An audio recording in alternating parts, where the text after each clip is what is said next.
व्याख्यामुद्रां करसरसिजै पुस्तकं शङ्खचक्रे बिभ्रद्भिन्नस्फटिकरुचिरे पुण्डरीके निषण्णः अम्लानश्रीरमृतविशदेरंशविप्लावयन् मामाविर्भूयादनगमहिमा मानसे वागधीशः नमस्ते प्राणेश प्रणतविभुवायावनिमगाः नमस्वामिन् रामप्रियतमनमन् गुरुगुण नमस्तुभ्यं भीमप्रबलतमकृष्णेष्टभगवन् नमः श्रीमन्मध्वप्रदिश सुदर्शन्नो जय जय श्रीगुरुभ्यो नमः नारायणं सुरगुरुं जगदेकनाथं भक्तप्रियं सकललोकनमस्कृतं च त्रैगुण्यवर्जितमजं विभुमाद्यमीशं वन्दे भवग्नम् अमरासुरसिद्धवन्द्यं नारायणं नमस्कृत्य नरं चैव नरोत्तमं देवीं सरस्वतीं व्यासं ततो जयमुदीरये. ವೇದವ್ಯಾಸುರ ಮಹಾಭಾರತದ ಚಿಂತಕರಿಗೆ ವಂದನೆಗಳು. ಶಾಂತಿ ಪರ್ವದ 476ನೇ ಪ್ರವಚನ.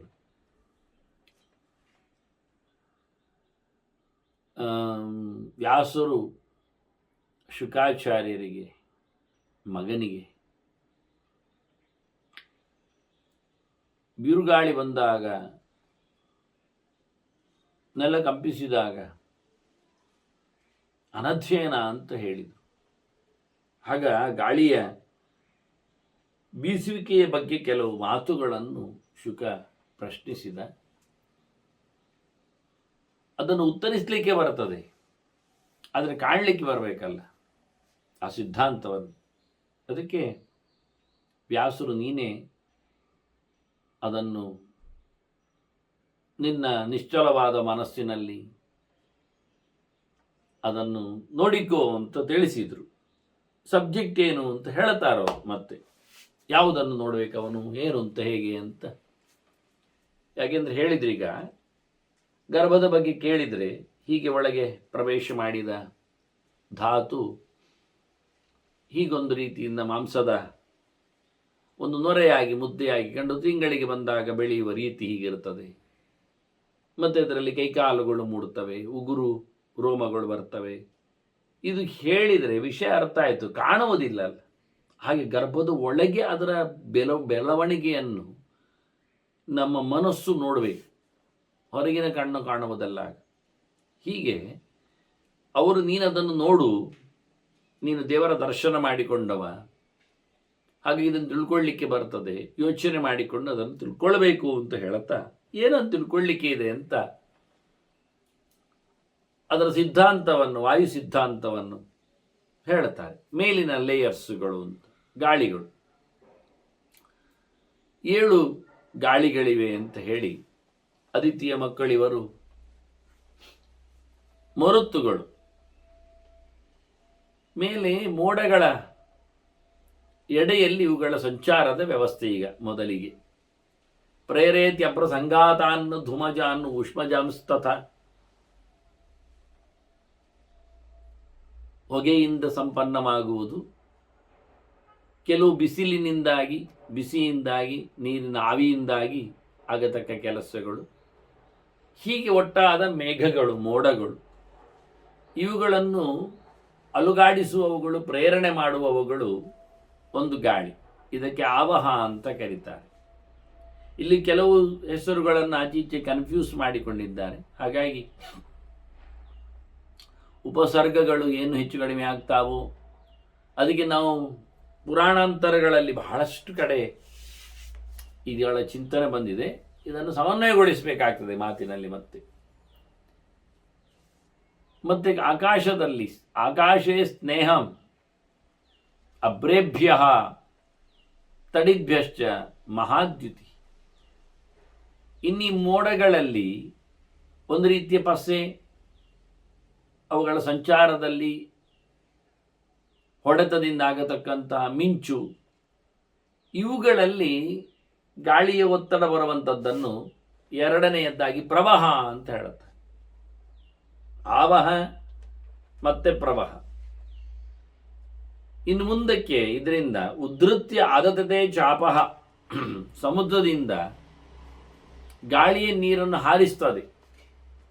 ನಿಧಾನಕ್ಕೆ ಗಾಳಿ ಸಣ್ಣ ಸಣ್ಣ ನಾವು ನೋಡ್ಬೋದಲ್ಲ, ನೀರು ಅಲ್ಲಾಡ್ತಾ ಇರ್ತದೆ, ನಮಗಷ್ಟೇ ಕಾಣೋದು. ಕೆಲವೊಮ್ಮೆ ಬಹಳ ಜೋರಾದಂತಹ ಗಾಳಿ ಒಮ್ಮೆ ನದಿ ತಡದಲ್ಲಿ ಬೀಸಿದರೆ ಸ್ವಲ್ಪ ತಣ್ಣಗಾಗ್ತದೆ. ಇನ್ನು ಅದ್ಭುತವಾದ ಕೆಲವೊಮ್ಮೆ ಗಾಳಿಗಳನ್ನು ನಾವು ಕೆಲವು ಕಾವ್ಯಗಳಲ್ಲಿ ಎಲ್ಲ ಈ ಶಬ್ದಗಳನ್ನು ನೋಡುತ್ತೇವೆ. ಗಾಳಿಯ ತುಂತುರು, ಗಾಳಿಯಲ್ಲಿ ನೀರಿನ ತುಂತುರುಗಳು ಮೈಯನ್ನು ತಾಕ್ತವೆ. ಮೇಲಿಂದ ಮಳೆಯಲ್ಲಿ ಬಂದದ್ದಲ್ಲ, ಅದು ನದಿಯಿಂದ ಗಾಳಿ ಹಾರಿಸಿಕೊಂಡು ಬಂದ ಕತೆ. ಹೀಗೆ 4 ಸಮುದ್ರಗಳ, ಇಲ್ಲಿ 4 ಸಮುದ್ರ ಶಬ್ದವನ್ನು ಹಾಕ್ತಾರೆ ವ್ಯಾಸರು. 4 ಸಮುದ್ರಗಳು ಸುತ್ತಲ 4 ಸಮುದ್ರಗಳು ಅಂತ ಅರ್ಥ. ಸುತ್ತಲ 4 ಸಮುದ್ರಗಳ ನೀರುಗಳನ್ನು ಎಳ್ಕೊಳ್ಳುವಂಥ ಗಾಳಿ.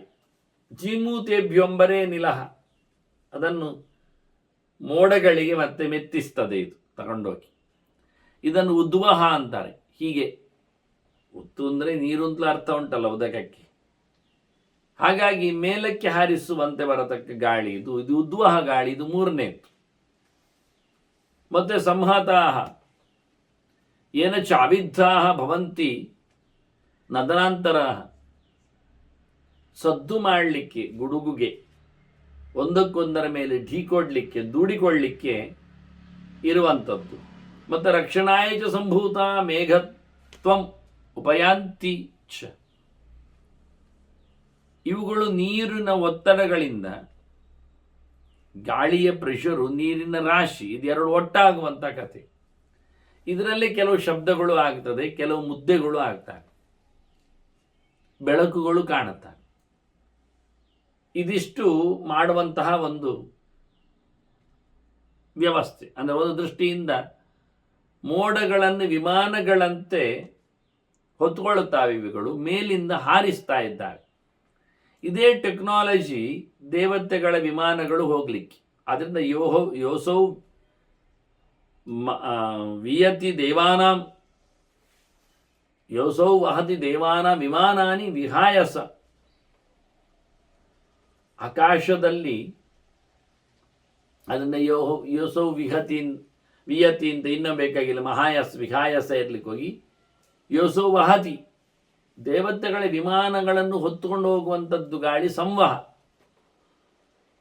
ಇದರಲ್ಲಿ ವಿಮಾನಗಳ ಶೌರ್ಯಕ್ಕಿಂತ ಗಾಳಿಯ ಕೆಲಸ ಕಾಣುತ್ತದೆ. ಹಾಗಾಗಿ ವಿಮಾನಗಳ ರಚನೆಯೂ ಹಾಗೇ ಇದೆ ದೇವತೆಗಳದ್ದು. ಅದರೊಟ್ಟಿಗೆ ದೇವತೆಗಳ ವಿಮಾನಗಳನ್ನು ಹಾರಿಸುವಂತಹ ಗಾಳಿ ಒಂದುಂಟು.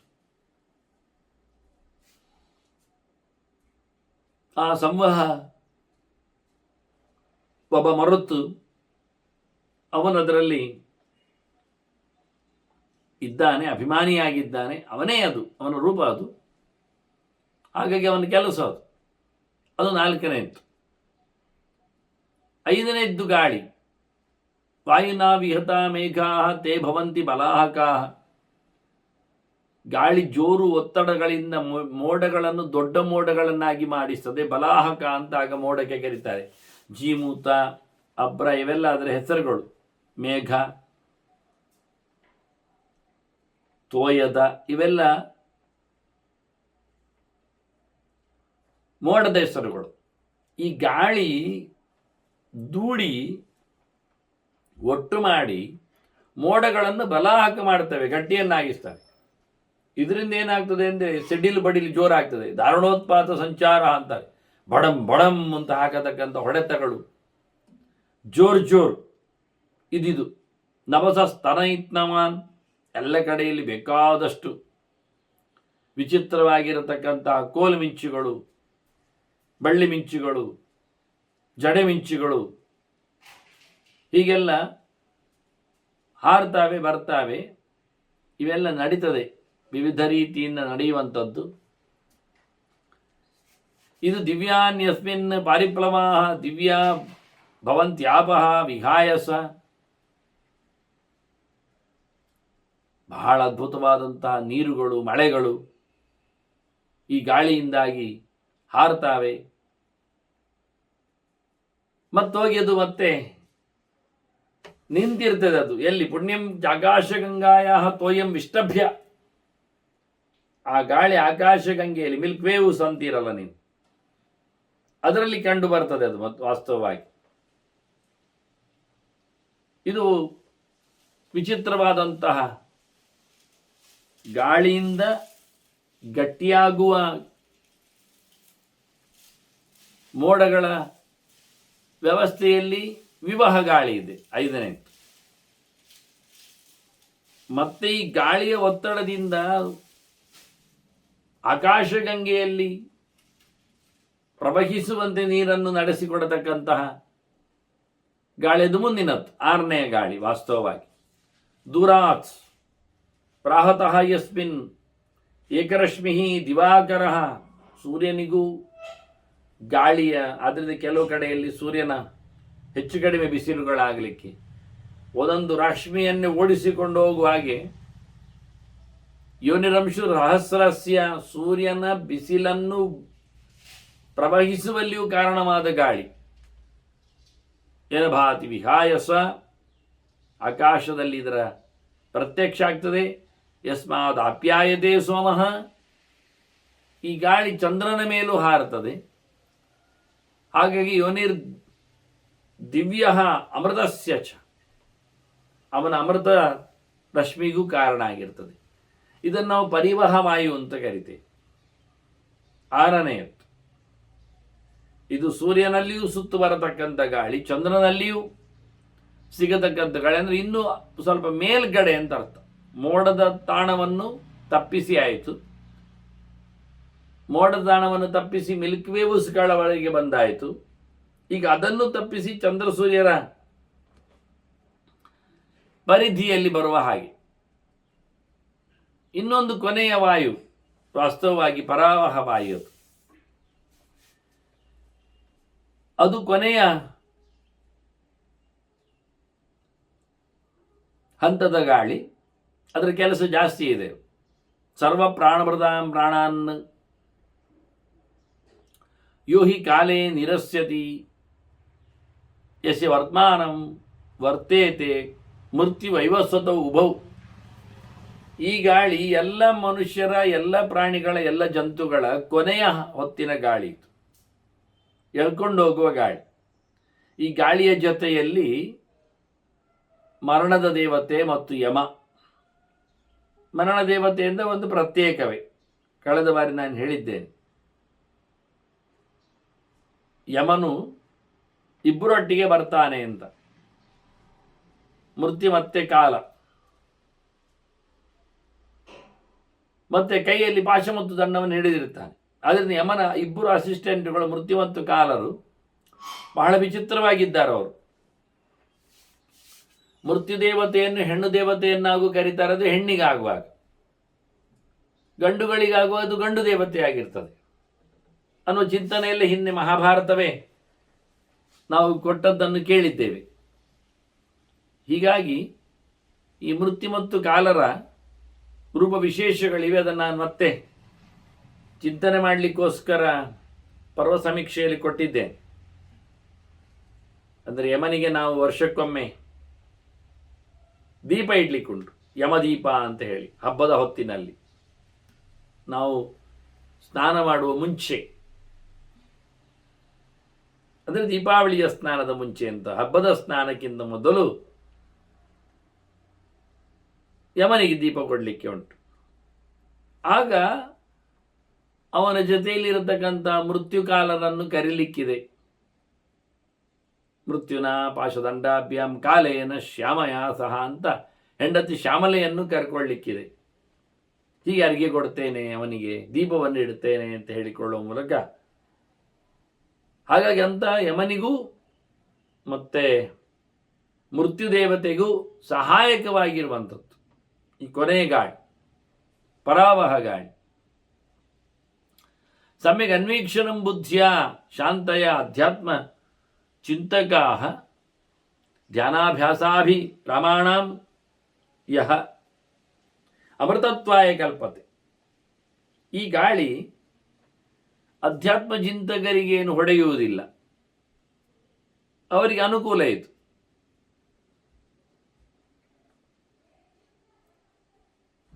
ಅವರು ಯಮಲೋಕಕ್ಕೆ ಹೋಗುವುದಿಲ್ಲ, ಅಂದರೆ ಶಿಕ್ಷೆಯನ್ನು ಅನುಭವಿಸಲಿಕ್ಕಿಲ್ಲ ಅವರು. ಯಾಕೆ ಕೇಳಿದರೆ ಅವರು ಭಗವಂತನ ಬಗ್ಗೆ ಚೆನ್ನಾದ ಅರಿವನ್ನು ಮೂಡಿಸಿಕೊಂಡಿದ್ದಾರೆ. ಅದಕ್ಕಾಗಿ ಅವರು ಬುದ್ಧಿಯನ್ನು ಶಾಂತವಾಗಿಸಿಕೊಂಡಿದ್ದಾರೆ. ಭಗವದೆತ್ತರವನ್ನು ಚಿಂತನೆಯಲ್ಲಿ ತರ್ತಾರೆ. ಅವನನ್ನು ಒಳಕಣ್ಣಿನಿಂದ ನೋಡಲು ಪ್ರಯತ್ನಿಸಿ ಅಭ್ಯಾಸ ಮಾಡ್ತಾರೆ ಧ್ಯಾನದ್ದು. ಇಂಥವರಿಗೆಲ್ಲ ಅಮೃತತ್ವ ಸಿದ್ಧಿಯಾಗಲಿದೆ. ತಮ್ಮ ಯಥಾ ಉಪಾಸೆ ತದೇ ಭವತಿ ಎಂದು ಹೇಳಿಕೊಂಡಾಗೆ ಕೊನೆ ಹೊತ್ತಿನಲ್ಲಿ ಯಾರ ಉಪಾಸನೆ ಹೇಗಿರ್ತದೋ ಅದರ ಪ್ರಕಾರ ಅವರು ಅದನ್ನು ಮುಂದುವರಿಸಲಿಕ್ಕೆ ಅನುಕೂಲ ಮಾಡಿಕೊಡ್ತಾನೆ ಅಂತ ಹೇಳಿಕೊಂಡಾಗೆ ಇವರೆಲ್ಲ ಈ ಪರಾವಹ ಗಾಳಿಗೆ, ಅಂದರೆ ಯಮನ ಲೋಕಕ್ಕೆ ಒಯ್ಯುವಂತೆ ಗಾಳಿ ಮಾಡುವುದಿಲ್ಲ ಅವರನ್ನು. ಅದಕ್ಕೆ ಇದು ಸ್ವಲ್ಪ ವಿಶೇಷವಾದಂಥ ಗಾಳಿ ಇದು. ಒಳ್ಳೆಯವರನ್ನು ಒಳ್ಳೆಯೆಡೆಗೆ, ಕೆಟ್ಟವರನ್ನು ಕೆಟ್ಟೆಡೆಗೆ ತಳ್ಳತಕ್ಕಂಥ ಗಾಡಿ ಇದು. ಪರ ಅಂದರೆ ಉತ್ತಮ ಅಂತಲೂ ಹೌದು, ಉತ್ತಮವಾದ ತಾಣದೆಡೆಗೆ ಆವಾಹ ಅಂತ ಹೊತ್ಕೊಂಡು ಹೋಗ್ತದೆ ಅಂತಲೇ ಎನ್ನುವ ಅರ್ಥ ಉಂಟು. ಪರ ಅಂದರೆ ಪರಾಭವ, ಅಪರ, ತಿರ್ಯಕ್, ಕೆಳಗೆ, ಉತ್ತಮ ಅಲ್ಲ. ಹಾಗಾಗಿ ಕೆಳಗೆ ತಳ್ಳುವುದುಂಟು, ಮೇಲೆ ತಳ್ಳುವುದುಂಟು, ಮೇಲೆ ದೂಡುವುದುಂಟು. ಎರಡು ಪ್ರಕಾರವಾಗಿ ಈ ಗಾಳಿ ಇದೆ, ಕೆಲಸ ಮಾಡ್ತದೆ ತಿಳಿದವರನ್ನಿಟ್ಟುಕೊಂಡಾಗ. ಯಂ ಸಮಾಸಾಧ್ಯ ವೇಗೇನ ದಿಶಾವಂತಂ ಪ್ರಪೇದಿರೇ. ಒಂದು ಬಹಳ ಚಂದವಾದ ಇತಿಹಾಸವನ್ನು ವ್ಯಾಸರು ಗುರುತಿಸಿದ್ರು ಇಲ್ಲಿ. ಈ ಗಾಳಿಯ ತೆಕ್ಕೆಯ ತಿಳುಕಿಯೇ ದಕ್ಷನ 10,000 ಮಂದಿ ಮಕ್ಕಳು. ಅವರು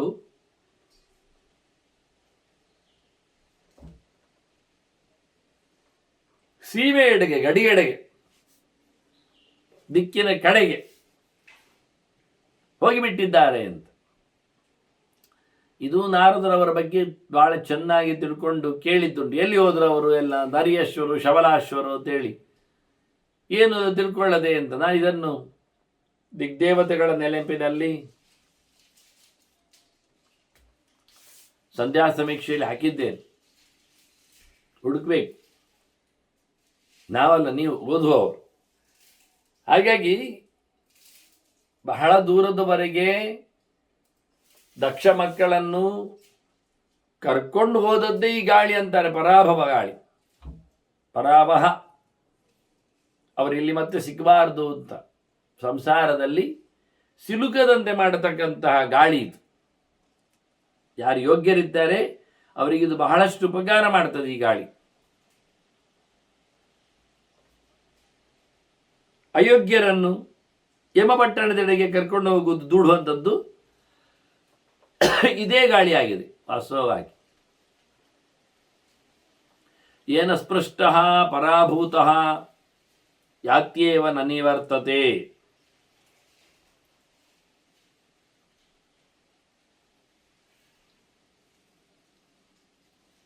ಈ ಗಾಳಿಯಿಂದ ಸ್ಪರ್ಶಕ್ಕೆ ಒಳಗಾದವನು ಮತ್ತೆ ಸಂಸಾರಕ್ಕೆ ಬರುವುದಿಲ್ಲ.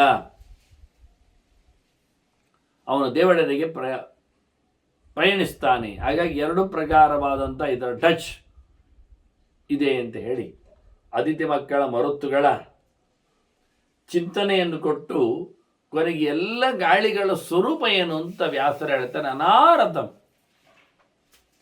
ತೇ ಸಂವಾಂತಿ ಸರ್ವಗಾಹ ಸರ್ವಧಾರಿಣ. ನಿಶ್ಚಲ ನಿರಂತರವಾಗಿ ನಿಲ್ಲಿಸದೆ ಎಲ್ಲ ಕಡೆಯೂ ಸಹ ಸಂಚಾರ ಮಾಡ್ತದೆ ಗಾಳಿ. ಅದ್ಭುತವಾದ ವಿಷಯ.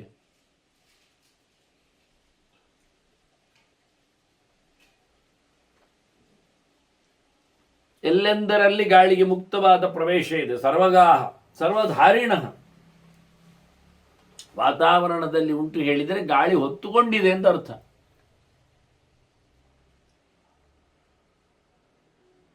ಗಾಳಿಗೆ ತುಂಬ ಸಾಮರ್ಥ್ಯ ಇದೆ.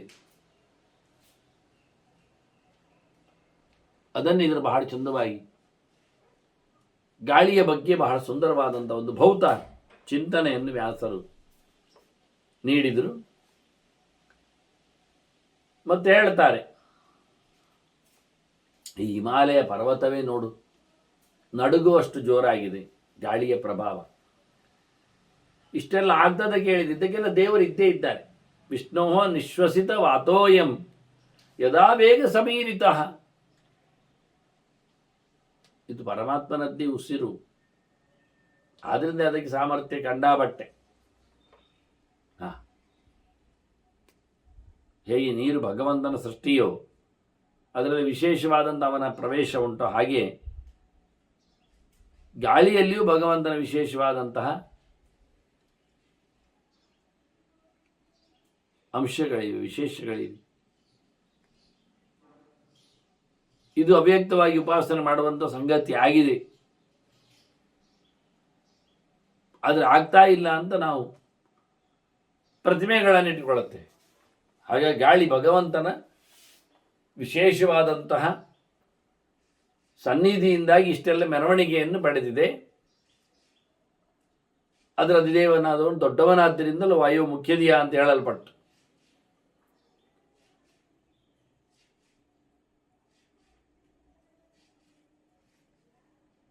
ಇಂತಹ ವಿಷ್ಣು ಗಾಳಿ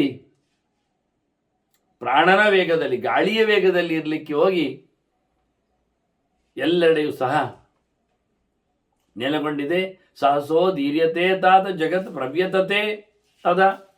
ಈ ಗಾಳಿಯ ಬಿರುಸುತನ ಹೇಗೆ ಜೋರುಂಟಿಗೆ ಹೇಳಿದರೆ ಇಡೀ ಜಗತ್ತೇ ತಲ್ಲಣಿಸ್ತದೆ, ತತ್ತರಿಸ್ತದೆ.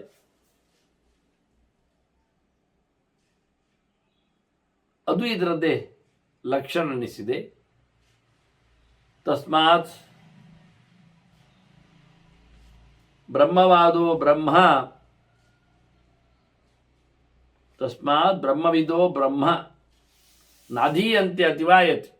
ಹಾಗಾಗಿ ವೇದವನ್ನು ತಿಳಿದವರು, ವೇದದಲ್ಲಿ ಭಗವಂತನನ್ನು ಕಂಡವರು ಇಷ್ಟು ಸಮಯ ವೇದವನ್ನು ಅಧ್ಯಯನ ಮಾಡುವುದಿಲ್ಲ.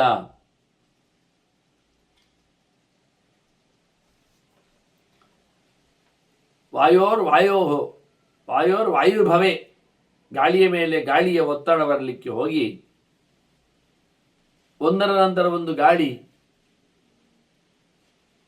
ಅದರದರ ಬಾಡಿಗೆ ಆ ಹಂತವನ್ನು ತಪ್ಪಿಸಿಕೊಂಡು ಬಂದು ಸೇರಿ ಭಯಾನಕ ಎನ್ನಿಸ್ತದೆ.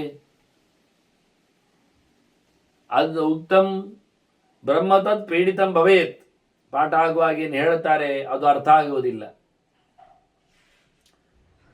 ಪ್ರಕೃತಿಯ ಗಾಳಿಯ ಬೀಸುವಿಕೆಗೆ, ಶಬ್ದಕ್ಕೆ, ಮರಮಟ್ಟುಗಳ ಪಾತಕ್ಕೆ, ಬೆಟ್ಟಗುಡ್ಡಗಳ ನಾಶಕ್ಕೆ, ಈ ಭೂಕಂಪಕ್ಕೆ ಕಾರಣವಾದಂತಹ ಗಾಳಿಗಳು ಬಂದಾಗ ಪಾಠ ಮಾಡುವುದಿಲ್ಲ. ಅದು ಯಾವುದೇನವೇ ಆಗಲಿ ಅನಧ್ಯಯನ. ಮುಂದಿನ ರಕ್ಷಣೆಗಾಗಿ ಅದು ತಯಾರಾಗಬೇಕಾದ್ದು. ಹಾಗಾಗಿ ಈ ಗಾಳಿ ಇದೆಲ್ಲ ಬಂದಾಗ ಶಬ್ದ ಕೇಳುವುದಿಲ್ಲ ಕಿವಿಗೆ. ಎಂತ ಹೇಳಿದ್ರು, ಏನೋ ಹೇಳಿದ್ರು ಅಷ್ಟೇ ಕಾಣ್ತದೆ. ಆ ನೆಲೆಯಲ್ಲಿ ಅವರಿಗೆ ವಿಶೇಷವಾಗಿ ತಿಳ್ಕೊಳ್ಳಿಕ್ಕೋಸ್ಕರ ಇಡೀ ಜಗತ್ತನ್ನು ಕೊನೆ ಕಾಲದಲ್ಲಿ ತಲ್ಲಣಿಸಿಕೊಳ್ಳತಕ್ಕಂತಹ ಗಾಳಿ ಆ ರಭಸದಲ್ಲಿ ಬೀಸಿದಾಗ ಪಾಠ ಕೇಳುವುದಿಲ್ಲ. ಆದ್ದರಿಂದ ರಜೆ ಘೋಷಣೆ, ಅನಧ್ಯಯನ ಅನ್ನುವುದಾಗಿ. ಸುಮಾರಾಗಿ ಇಲ್ಲಿ ಶಿಷ್ಟಾಗಮನೆ ಅಥವಾ ಅನಧ್ಯಾಯ ಅಂತ ದೊಡ್ಡವರು ಬಂದರೆ ಪಾಠ ಮುಚ್ಚುತ್ತಾರೆ ಅಂತ, ಹಾಗೆ ಮತ್ತೆ ಅವರ ಹತ್ರ ಮಾತಾಡಲಿಕ್ಕೆ ಇರ್ತದೆ ಅಂತ. ಹಾಗಾಗಿ ಎಷ್ಟೋ ಸಮಯದಲ್ಲಿ ಅನಧ್ಯಯನದ ಮುಚ್ಚಿಕೊಂಡದ್ರಲ್ಲಿ ಇರತಕ್ಕಂಥ ಪುಣ್ಯವನ್ನು ಇವತ್ತು ಬಿಚ್ಚಿಕೊಳ್ಳಲಿಕ್ಕೆ ಬರ್ತದೆ. ಹಾಗೆ ಓದಿಕೊಂಡವರು ಓದುವುದಿಲ್ಲ. ಅತಿಗಾಳಿ ಬಂದಾಗ ಅನಧ್ಯಯನವನ್ನು ಪಾಠಕ್ಕೆ ಹೇಳಿಬಿಡ್ತಾರೆ.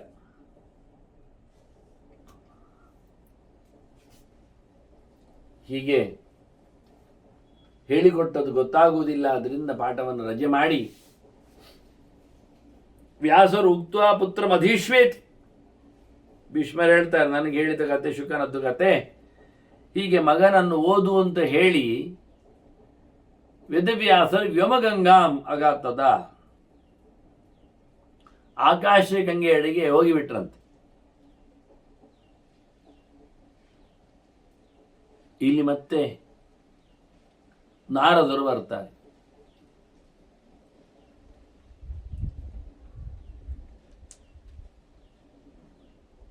ಹಿಂದೆಯೂ ನಾರದರು ಬಂದಿದ್ರು, ಈಗಲೂ ಬಂದರು. ಓದು ಅಂತ ಹೇಳಿದ್ದೆ ನಾರದರು. ಅನಧ್ಯಯನ ಬಂದದಕ್ಕೆ ಮತ್ತೆ ಪುನಃ ಬಂದಿದ್ದಾರೆ. ಶುಕ ಇದ್ದಾನೆ,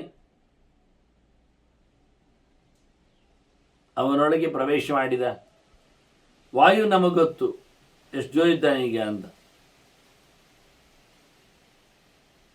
ಆಗ ಶುಕನನ್ನು ಪರೀಕ್ಷೆ ಮಾಡಬೇಕು, ಒಂದು ಪರೀಕ್ಷೆ ತಿಳ್ಕೊಳ್ಳಿಕ್ಕೆ. ಶುಕಂ ಸ್ವಾಧ್ಯಾಯ ನಿರತಂ ವೇದಾರ್ಥಾನ್ ಪ್ರಷ್ಟುಂ ಈಪ್ಸಯ. ಅವನಲ್ಲಿ ವೇದದ ಅರ್ಥಗಳನ್ನು ಕೇಳಿ ತಿಳ್ಕೊಳ್ಬೇಕು ಅಂತ ನಾರದರು ಬಂದರು. ನಾರದು ಬಂದಂತೆ ಶುಕಾಚಾರ್ಯ ಅವರಿಗೆ ಕ್ರಮಬದ್ಧವಾಗಿ, ವಿದ್ಯುಕ್ತವಾಗಿ, ಶಾಸ್ತ್ರೀಯವಾಗಿ ಅರ್ಘ್ಯಾದಿಪಚಾರಗಳನ್ನು ಮಾಡ್ತಾರೆ. ಅರ್ಘ್ಯಪೂರ್ವೇಣ ವಿಧಿನಾ ವೇದೋಕ್ತೇನ ಅಭ್ಯಪೂಜೆಯತ್. ಬಂದವರಿಗೆ ಅರ್ಘ್ಯಪಾದ್ಯಾದಿಗಳು ಅದು ಶಾಸ್ತ್ರೀಯವಾದ ನೆಲೆಯಲ್ಲಿ, ಅದು ವೇದ ಹೇಳಿಕೊಂಡ ಹಾಗೆ ಕ್ರಮಬದ್ಧವಾಗಿ ಮಾಡಿದೆ.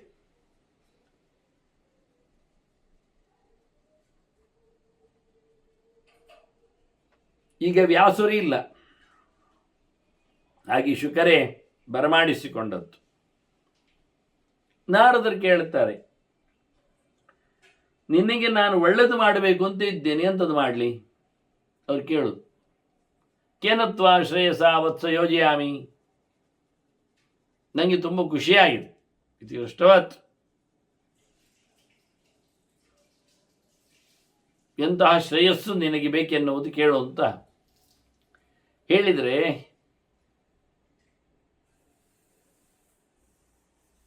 ವಾಸ್ತವವಾಗಿ ಬೇರೇನನ್ನು ಕೇಳಿಕೊಳ್ಳಲಾಗದೆ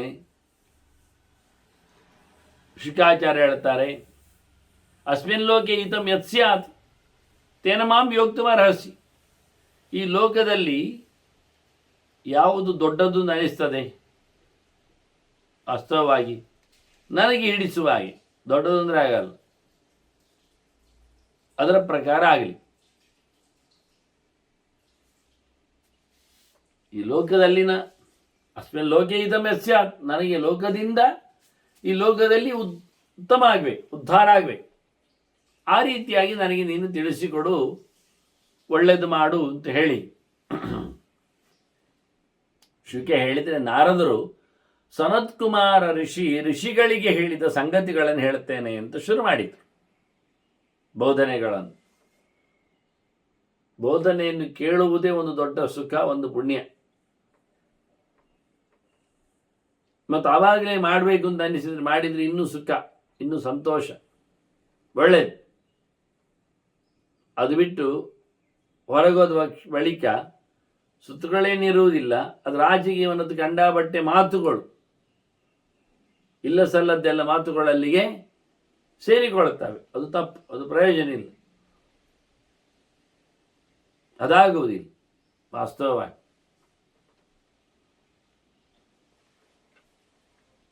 ಹಾಗಾಗಿ ಸನತ್ಕುಮಾರರು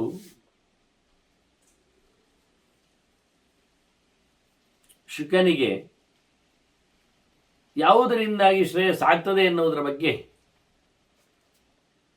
ಅನೇಕ ಮಾತುಗಳನ್ನು, ಸುಮಾರು ಇಲ್ಲಿಯ ಮಾತುಗಳನ್ನೆಲ್ಲ ಸುಭಾಷಿತಗಳಲ್ಲೆಲ್ಲ ಸಂಗ್ರಹ ಮಾಡಿದ್ದಾರೆ, ವಿದುರನ ಮಾತಿನಂತೆ.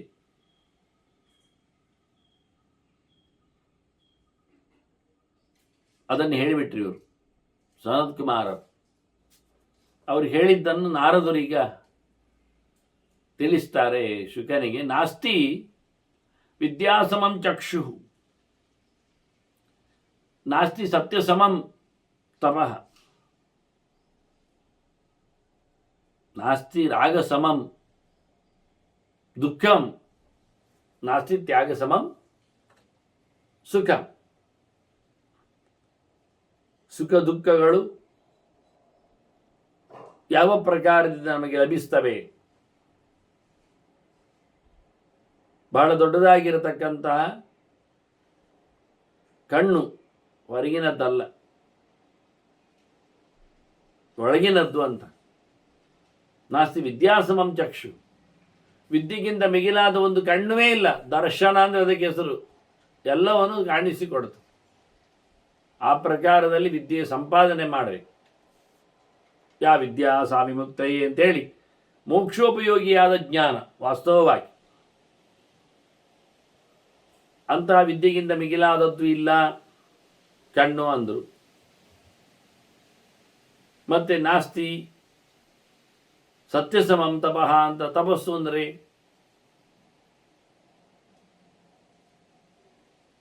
ಜೀವನದುದ್ದಕ್ಕೆ ಮಾಡಬೇಕಾದ ಸತ್ಯನಿಷ್ಠೆ. ಅಂತಹ ಸತ್ಯಕ್ಕಿಂತ ಮಿಗಿಲಾದಂತಹ ತಪಸ್ಸು ಇಲ್ಲ ಅಂತ ಹೇಳಿದರು. ನಡೆಸುವ ವಿಷಯದಲ್ಲಿ, ಆಚರಣೆಯಲ್ಲಿ. ಹಾಗೆಯೇ ಕಾಮನೆಗಳು. ನಾಸ್ತಿ ರಾಗಸಮಂ ದುಃಖಂ. ಕಾಮ ಮತ್ತು ಕ್ರೋಧಗಳು. ಅದರಲ್ಲಿ ಮೊದಲನೇದ್ದು ಕಾಮಗಳ ಬಗ್ಗೆ. ಕ್ರೋಧ ಕೊನೆಗೆ ಹೇಳ್ತಾರೆ, ಬೇಕುಗಳಷ್ಟು ಕೊಳಕು ಬೇರೆ ಯಾವುದಿಲ್ಲ ಅಂತ.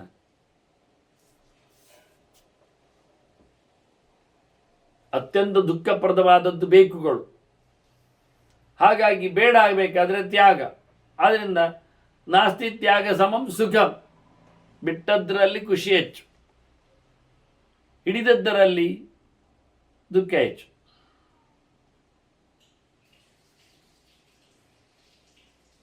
ಇದು ಮುಖ್ಯವಾದಂತಹ ಸಂಗತಿಯಾಗಿದೆ. ಹಾಗಾದ್ರೆ ಸುಖ ಬರಲಿಕ್ಕೆ ಏನು ಮಾಡಬೇಕು? ನಿವೃತ್ತಿ ಕರ್ಮವನ್ನು, ಕರ್ಮ ನಿವೃತ್ತಿಯನ್ನು ಮಾಡಬೇಕು. ಕರ್ಮದಲ್ಲಿ ಪ್ರವೃತ್ತಿ ಮಾಡುವುದಲ್ಲ. ನಿವೃತ್ತಿ ಕರ್ಮಣಃ ಪಾಪಾತ್. ಎಲ್ಲ ಕೆಲಸಗಳನ್ನು ಬಿಡುವುದಲ್ಲ, ಕೆಟ್ಟ ಕೆಲಸಗಳನ್ನು ಮಾತ್ರ ಬಿಡುವುದು. ಹಾಗಾಗಿ ಒಳ್ಳೆಯ ಕೆಲಸ ಮಾಡಿದವನಿಗೆ ಹೋಗ್ಲಿಕ್ಕೆ ಅವಕಾಶ ಸಿಗ್ತದೆ. ಅದನ್ನ ಕೆಟ್ಟ ಕೆಲಸದಿಂದ ನಿವೃತ್ತಿಯನ್ನು ಪಡೆ, ಹಿಂದೆ ಬಂದು ಬಿಡು. ಸತತಂ ಪುಣ್ಯಶೀಲತ. ದಿನ ಒಳ್ಳೆದು ಮಾಡಲಿಕ್ಕೆ ಅಭ್ಯಾಸ ಮಾಡಿಕೊ, ಮನಸ್ಸು ಮಾಡು. ಕೆಟ್ಟದ್ದನ್ನು ಮಾಡಬೇಡ, ಒಳ್ಳೆಯದನ್ನು ಮಾಡಿಕೊ. ಅದು ನಿನ್ನ ಸಹಜವಾದ ಸ್ವಭಾವ ಅನಿಸ್ಬೇಕು ಒಳ್ಳೆದು ಮಾಡುವಂಥದ್ದು. ಬಲಾತ್ಕಾರದಿಂದ, ಯಾವುದೋ ನಿಮಿತ್ತ ಬಂದಾಗ ಕಾರಣಾಂತರದಿಂದ ಮಾಡುವುದಲ್ಲ. ಇದು ಒಳ್ಳೆಯ ಶ್ರೇಯಸ್ಸಿನ ಕತೆ. ವಾಸ್ತವವಾಗಿ ನಡೆಸಬೇಕಾದ್ದು ಅತ್ಯಂತ ಉತ್ತಮವಾದಂತಹ ವ್ಯವಸ್ಥೆಗಳಿದು. ಮತ್ತು ಸದ್ವೃತ್ತಿ ಸಮುದಾಚಾರ ಶ್ರೇಯತದ ಅನುತ್ತಮ.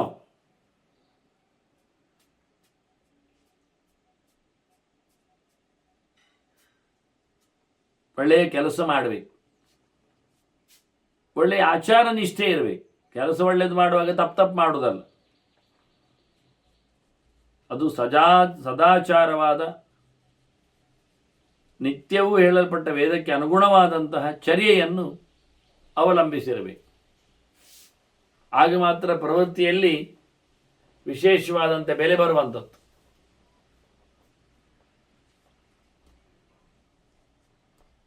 ಅದು ಅತ್ಯಂತ ಶ್ರೇಯಸ್ಕರವಾದ ಮಾರ್ಗ ಆಗಿದೆ.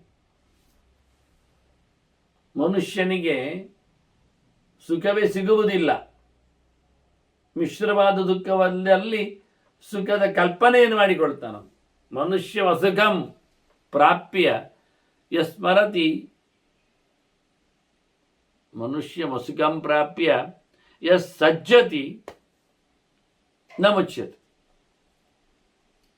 ಇಲ್ಲಿ ಬಂದ ಬಳಿಕ ದುಃಖವನ್ನು ಅನುಭವಿಸುತ್ತಿರುವ ಮನುಷ್ಯ ಯಾವುದೋ ಒಂದು ವಿಷಯದಲ್ಲಿ ಮತ್ತೆ ಆಸಕ್ತರಾಗಬಾರದು.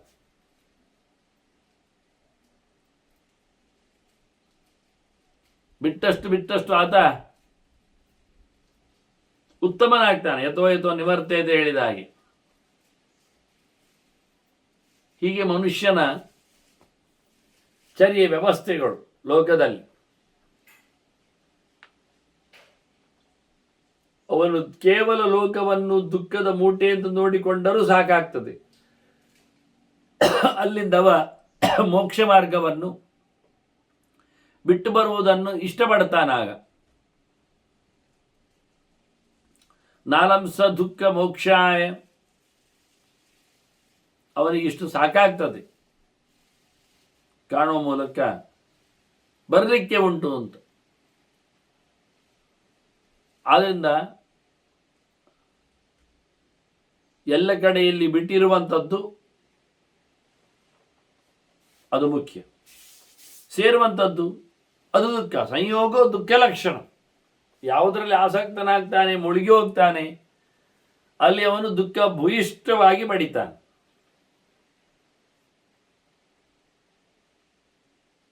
ಒಳ್ಳೆಯ ವಿಷಯದಲ್ಲಿ ಆತ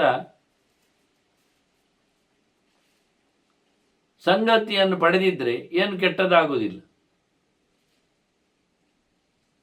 ಇದು ಕೆಟ್ಟ ಕೆಲಸದಲ್ಲಿ ಮನಸ್ಸು ಹೋಗಲಿಕ್ಕೆ ಹೋಗಿ ಅವನಿಗೆ ಬುದ್ಧಿ ಕೆಡುತ್ತೆ. ಆಗ ಸತ್ತಸ್ಯ ಬುದ್ಧಿ ಸಕ್ತಸ್ಯ ಬುದ್ಧಿ ಚಲತಿ.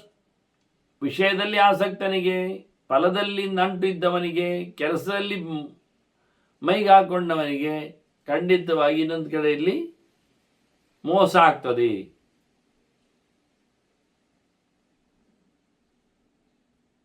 ಹಾಗಾಗಿ ಬುದ್ಧಿಯನ್ನು ಆತ ಯಾವುದರಲ್ಲಿ ಅಂಟಿಸಿಕೊಳ್ಳದಂತೆ ಇದ್ರೆ, ಸಕ್ತಸ್ಯ ಬುದ್ಧಿಶ್ಚಲತಿ ಮೋಹಜಾಲ ವಿವರ್ಧನೆ. ನಂಟು ಹೆಚ್ಚಾದಾಗ ತಲೆ ಕೆಡುತ್ತದೆ, ಅದರಿಂದಾಗಿ ದುಃಖ ಬರ್ತದೆ. ಅದನ್ನು ಸರ್ವೋಪಾಯಾತ್ತು ಕಾಮಸ್ಯ ಕ್ರೋಧಸ್ಯ ಚ ವಿನಿಗ್ರಹ. ಅದನ್ನ ಬೇಕುಗಳನ್ನು ಎಷ್ಟು ಸಾಧ್ಯ ಉಂಟು ಅಷ್ಟು ಉಪಾಯಗಳಿಂದ ಹದ್ದುಬಸ್ತಿನಲ್ಲಿಡಬೇಕು. ಎಡೆಯಲ್ಲಿ ಒಂದೊಮ್ಮೆ ಸಿಟ್ಟು ಮೇಲಕ್ಕೆ ಬಂದರೂ ಅದನ್ನು ಸಹ ಬದಿಗೆ ಹಾಕಿ. ಇದು ಅವನ ನಿವೃತ್ತಿಯ, ಇಲ್ಲಿ ಪ್ರವೃತ್ತಿಯಲ್ಲಿ ಪಡೆದ ಫಲದ ವ್ಯವಸ್ಥೆಯಲ್ಲಿ ಅವನಿಗೆ ನಿವೃತ್ತಿಯ ಅನುಕೂಲಗಳು ಒಮ್ಮೆಲೆ ಆಗದೇ ಇರುವಂತೆ ಇರಲಾಗಿ. ಹೀಗಾಗಿ ಇಂತಹ ವ್ಯಕ್ತಿ ಎಷ್ಟು ಪ್ರಕಾರದಿಂದಲಾದರೂ ಬಯಕೆಗಳನ್ನು ಕಮ್ಮಿ ಮಾಡಬೇಕು. ಹಾಗಾಗಿ ಸಿಟ್ಟು ಅದಕ್ಕೆ ಸಂಬಂಧಪಟ್ಟದ್ದು ಕಡಿಮೆ ಆಗ್ತದೆ. ಇನ್ನು ಇದರೊಟ್ಟಿಗೆ ಬಂದಿರತಕ್ಕಂತಹ ಸ್ವೇಚ್ಛಾಚಾರತೆ, ನಿಗ್ರಹಗಳಿಲ್ಲ, ಅವುಗಳನ್ನು ಮತ್ತಷ್ಟು ಚೆನ್ನಾಗಿ ಪೋಷಣೆ ಮಾಡ್ತಾ ಇದ್ರೆ ಅದು ಸೋಲ್ತದೆ. ಅದನ್ನು ಸಹ ಆತ ಇಂದ್ರಿಯಗಳ ಚಾಪಲಗಳನ್ನು ಆತ ನಿಲ್ಲಿಸಿಕೊಳ್ಳಬೇಕು. ಕಾಮವನ್ನು ಕೋಪವನ್ನು ನಿಲ್ಲಿಸಿದ ಹಾಗೆ ಕರ್ತವ್ಯದ ನೆಲೆಯಲ್ಲಿ ಮಾಡಿದ ಚಿಂತನೆಗಳಲ್ಲಿಯೂ ಸಹ ಅವನು ಸೋಲುವ ಪ್ರಕಾರವನ್ನು ಉಲ್ಲೇಖ ಮಾಡಿತು. ಮತ್ತೇನು ಮಾಡಲಿಕ್ಕುಂಟು? ಕಾರ್ಯಂ ಶ್ರೇಯೋರ್ಥಿನ ತೌಹಿ ಶ್ರೇಯೋಘಾತಾರ್ಥಂ ಉದ್ಯತು. ಕಾಮಕ್ರೋಧಗಳನ್ನು ಆತ ಬಗ್ಗಿಸಬೇಕು, ಒಳಿತಾಗಲಿಕ್ಕೋಸ್ಕರ ಆತ ಅದನ್ನು ಓಡಿಸಬೇಕು. ಅದರ ಇನ್ಫ್ಲುಯೆನ್ಸಿಗೆ ಆತ ಬದ್ಧನಾಗಲಿಕ್ಕಿಲ್ಲ. ಎಷ್ಟು ಪ್ರಕಾರದಲ್ಲಿ ಆದರೂ ಏನನ್ನಾದರೂ ಮಾಡಿ ಶ್ರೇಯಸ್ಸನ್ನು ಪಡೆಯಲಿಕ್ಕೋಸ್ಕರ ಮಾಡಬೇಕಾದ್ದು ಬೇಕು ಬೇಡಗಳನ್ನು ನಿಲ್ಲಿಸುವಂಥದ್ದು, ಕಡಿಮೆ ಮಾಡುವಂಥದ್ದು. ಹೇಗಪ್ಪ ಕೋಪದಿಂದ ರಕ್ಷಣೆ? ನಿತ್ಯಂ ಕ್ರೋಧಾದ ತಪೋ ರಕ್ಷೇತ್. ಕೋಪ ಬಂದರೆ ಮಾಡಿದ್ದೆಲ್ಲ ಗಂಟು ಹೋಗಿಬಿಡ್ತದೆ. ತಪಸ್ಸಿನ ಬಗ್ಗೆ ಅವರು ನಿರಂತರವಾಗಿ ಮಾಡಿರತಕ್ಕಂಥ ಚಿಂತನೆಗಳಲ್ಲಿ, ಅನುಷ್ಠಾನದಲ್ಲಿ ಮಾಡಿರತಕ್ಕಂಥ ಜಪ, ತಪಸ್ಸು, ಇದೇನೊಂದು ಪುಣ್ಯದ ರಾಶಿ ಇರ್ತದೆ. ಅದು ನಮ್ಮ ಜಪಕ್ಕೆ ತಪಕ್ಕೆ ಸಾಧನೆಗೆ ಅಡ್ಡಿ ಬಂದಾಗ, ಅಡ್ಡಿ ಬರುವಂತೆ ವಿಧಿ ನಡೆಸಿಕೊಟ್ಟಾಗ ಸಿಟ್ಟಾಗಿ ನಾವು ನಮ್ಮ 10-20% ಪುಣ್ಯವನ್ನು ಶಾಪವನ್ನಾಗಿ ಕನ್ವರ್ಟ್ ಮಾಡಿಸಿ ಕೋಪದಲ್ಲಿ ಅವನನ್ನು ನಾಶ ಮಾಡಲಿಕ್ಕೆ ಹೇಳಿ, ಈಗೇನಾಯಿತು? ಮುಂದಿನ ಎಲ್ಲ ಬಾಗಿಲುಗಳು ಮುಚ್ಚಿಕೊಂಡಾಯಿತು. ವಾಸ್ತವ ಆದ್ದರಿಂದ ಬೇಕುಗಳನ್ನು ಕಡಿಮೆ ಬಿಟ್ಟುಕೊಡುವುದು. ಕಾರ್ಯಂ ಶ್ರೇಯೋರ್ಥಿನ ತೌಹಿ ಶ್ರೇಯೋಗಾತಾರ್ಥ ಮುದ್ಯದವು. ಕಾಮಕ್ರೋಧಗಳು ಶ್ರೇಯಸ್ಸನ್ನು ಕಡಿಲಿಕ್ಕೆ ಬಂದವುಗಳು ಬೇಕೆನ್ನಲಿ. ಆದ್ದರಿಂದ ಇಂತಿನ ಕ್ರೋಧಾತ್ ತಪಃ ರಕ್ಷೇತ್. ಮಾಡಿದ್ದರ ತಪಸ್ಸು ಉಳಿಬೇಕಾದ್ರೆ ಸಿಟ್ಟು ಮಾಡಿಕೊಳ್ಳಲಿಕ್ಕೇ ಇಲ್ಲ. ಸಿಟ್ಟು ಮಾಡಿದರೆ ಅದು ಇನ್ನೊಬ್ಬರಿಗೆ ಹೋಗಿಬಿಡ್ತದೆ. ಎಷ್ಟು ಸತ್ಯ ಅದು.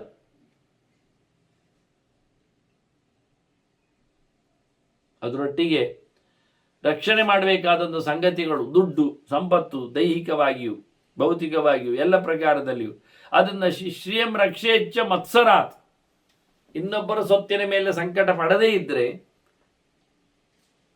ಮತ್ಸರ ಪಡೆದೇ ಇದ್ದರೆ ಇವನ ದುಡ್ಡು ಒಳಿತದೆ.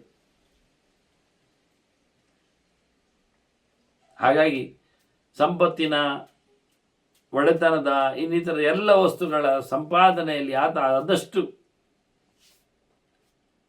ತಾನು ಯಾರಿಗೂ ಸಹ ಯಾವುದೇ ಪ್ರಕಾರದಲ್ಲಿ ಹೊಟ್ಟೆಗಿಚ್ಚು ಪಡದೇ ಇದ್ದರೆ ಒಳ್ಳೆ ರೀತಿಯಾದ ಶ್ರೀಮಂತನಾಗ್ತಾನೆ. ಬೇಕಾದರೆ ವಿದ್ಯಾಂ ಮನಾವಮಾನಾಭ್ಯಾಂ ರಕ್ಷೇತ್, ಕಲಿತ ವಿದ್ಯೆಯ ರಕ್ಷಣೆ ಹೇಗಾಗ್ತದೆ ಅಂದರೆ ಸನ್ಮಾನಕ್ಕೆ ಅವಮಾನಕ್ಕೆ ತಲೆ ಕೊಡದೇ ಇದ್ದಾಗ,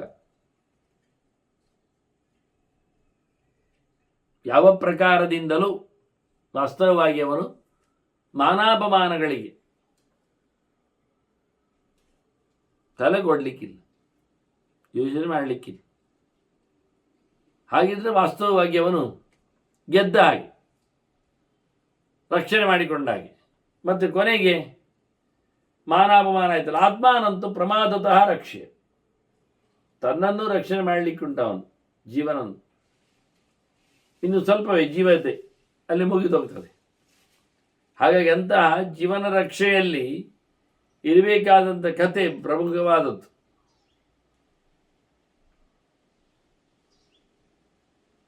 ಒಳಗೆ ಕೂತ ಭಗವಂತನ ದರ್ಶನಕ್ಕಾಗಿ. ಆದ್ದರಿಂದ ತಾನು, ತನ್ನ ಮನಸ್ಸು, ತನ್ನ ದೇಹ ಎಲ್ಲಿಯೂ ಸಹ ಅಜಾಗ್ರತೆಯಿಂದ ಎಚ್ಚರ ತಪ್ಪಿ ಗೊತ್ತಾಗದೆ ಪ್ರಮಾದವಶ ತಪ್ಪಾಗಬಾರ್ದು ಅನ್ನೋದನ್ನೇ ಮತ್ತೆ ಹೇಳ್ತಾರೆ. ಆದರೆ ಆಗಬಾರ್ದು ಅಂತೇಳಿ ರಕ್ಷಣೆ ಮಾಡಲಿಕ್ಕೆ ಉಂಟು. ಅನುಶಂಸ್ಯಂ ಪರೋ ಧರ್ಮ, ಯಾರ ಮೇಲೂ ಸಿಟ್ಟು ಮಾಡದಿರುವುದೇ ಒಂದು ದೊಡ್ಡ ಧರ್ಮ. ಮನುಷ್ಯನನ್ನು ಘಾಸಿಗೊಳಿಸುವುದು ಎನ್ನುವುದು ಅತ್ಯಂತ ನೀಚವಾದ ಕೆಲಸ, ಅದಿರಬಾರ್ದು. ಅನುಶಂಸ್ಯಂ ಪರೋಧರ್ಮ, ದೊಡ್ಡವರನ್ನು ಘಾಸಿಗೊಳಿಸದೆ ಇರುವುದೇ ಒಂದು ದೊಡ್ಡದಾದಂತಹ ಸಾಧನೆ, ಸಂಗತಿ ಎನಿಸಿದೆ. ಅದರೊಟ್ಟಿಗೆ ಅವನು ಹೇಳಬೇಕಾದಂತಹ ವ್ಯವಸ್ಥೆಗಳಲ್ಲಿ ಕ್ಷಮಾಚ ಪರಮಂ ಬಲಂ, ಎಲ್ಲವನ್ನು ಕ್ಷಮಿಸುವುದು, ಅದರ ಬಾಡಿಗೆ ಅದನ್ನು ನಿಲ್ಲಿಸುವ ಕ್ರಮ ಕ್ಷಮೆ. ಇದು ಧರ್ಮರಾಜನಿಗೆ ಭಾರಿ ಇಷ್ಟವಾದದ್ದು. ಎಲ್ಲಕ್ಕೂ ಕ್ಷಮೆಯಲ್ಲಿ ಬಲಿಷ್ಠನಾಗಿ ಬಿಟ್ಟಿದ್ದಾನವನು. ನಾವನು ಮೊದಲ ವರ್ಷದ ವನವಾಸದ ಕಡೆಯಲ್ಲಿ ಕೇಳಿದ್ದೇವೆ ಅದು ಎಷ್ಟು ಜೋರಿರ್ತದೆ ಅಂತ ಅವನ ವಾದಗಳು. ಹಾಗೆ ಕ್ಷಮೆಯಂತೆ ಅತ್ಯಂತ ಬಲಿಷ್ಠವಾದಂತಹ ಸಂಗತಿ ಆತ್ಮಜ್ಞಾನ, ಪರಂಜ್ಞಾನ. ಬಲದಲ್ಲಿ ಕ್ಷಮೆಯ ಬಲವೇ ಭಾರಿ ಜೋರು. ಕ್ಷಮಿಸಿದ ಅಂದರೆ ದೊಡ್ಡ ಸಂಗತಿ ಆಯಿತು. ಅದರಂತೆ ವಾಸ್ತವವಾಗಿ ಅವನ ಪರಮಾತ್ಮನಿಂದ ಬಂದಿರತಕ್ಕ ಪರಮಾತ್ಮನ ವಿಷಯಕವಾದಂಥ ಜ್ಞಾನ ಏನಿದೆ ಅದೇ ನಿಜವಾದ ಶ್ರೇಷ್ಠವಾದ ಜ್ಞಾನ, ಮುಖ್ಯವಾದಂಥ ಜ್ಞಾನ. ಅದು ರಾಜಿ ಯಾವುದಿಲ್ಲ. ಇನ್ನು ನಡೆಸಬೇಕಾದಂಥ ವ್ರತದ ವ್ಯವಸ್ಥೆಯಲ್ಲಿ ಅಂದಾಗ ನ ಸತ್ಯಾತ್ ವಿದ್ಯತೆ ಪರಂ, ಸತ್ಯಕ್ಕಿಂತ ಮಿಗಿಲಾದ ಸಂಗತಿ ಇಲ್ಲ. ಹಾಗಾದರೆ ಸತ್ಯ ಎಂಥದ್ದು ಅದನ್ನು ಹಿಂದೆ ಹೇಳಿ ಆಗಿದೆ. ಸತ್ಯಸ್ಯ ವಚನಂ ಶ್ರೇಯ. ವಾಸ್ತವವಾಗಿ ಸತ್ಯ ಹೇಳಲಿಕ್ಕೆ ಸುಲಭ ಇರ್ತದೆ, ಅದನ್ನು ಹೇಳಬೇಕಾದ್ದು ಸತ್ಯಾದ ವಿಹಿತಂ ವದೇ. ಅದು ಎಷ್ಟು ಸತ್ಯವಾದರೂ ಅವನಿಗೆ ಅಹಿತ ಆಗಿದ್ರೆ ಅದು ಹೇಳಲಿಕ್ಕೆ ಹೋಗಬಾರ್ದು. ಅದು ಸಾಮಾಜಿಕವಾದ ಮುಖ.